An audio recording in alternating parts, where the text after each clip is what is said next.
หมื่นตกหาดเหว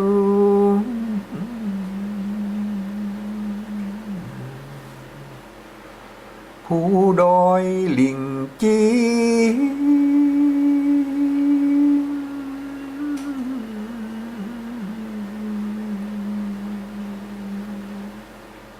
เบิ่นจักขาดความ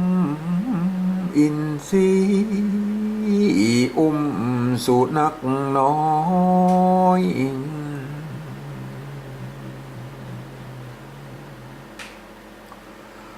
ห้ำให้โศกี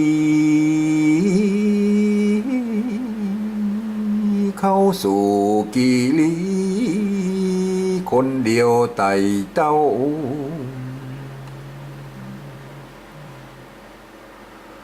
ไปหอดเถิงสวนอุญานสองเท่าขอจอดนอนสาวยังพักนางไข่อาการแจ้งที่สัตว์บอกปู่ย่าสูนฟ้าขอเป็นปุตเลี้ยงเมื่อต้องตุกขาจักอยู่ระหว่างใจสอยไฟเฝ้า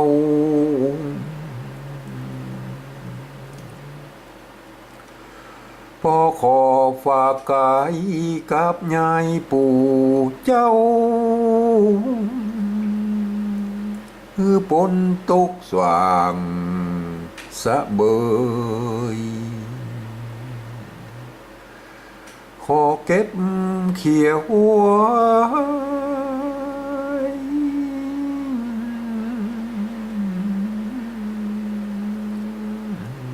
เตอะป้าเจ้าหือ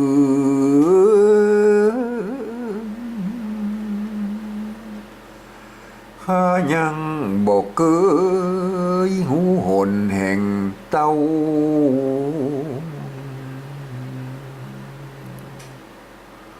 ฝ่ายนายสวนปู่ย่าสองเท่าก็ฮับห้องเอาบ่เปลี่ยนว่าอยู่กับลุงเอาเป็นลูกเลี้ยงกับมาสัตว์น้อยสุโนผลไม้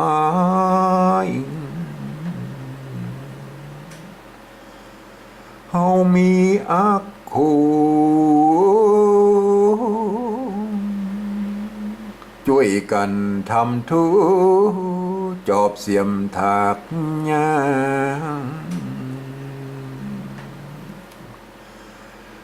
วิ่งมาลาเจ้าไว้เว้น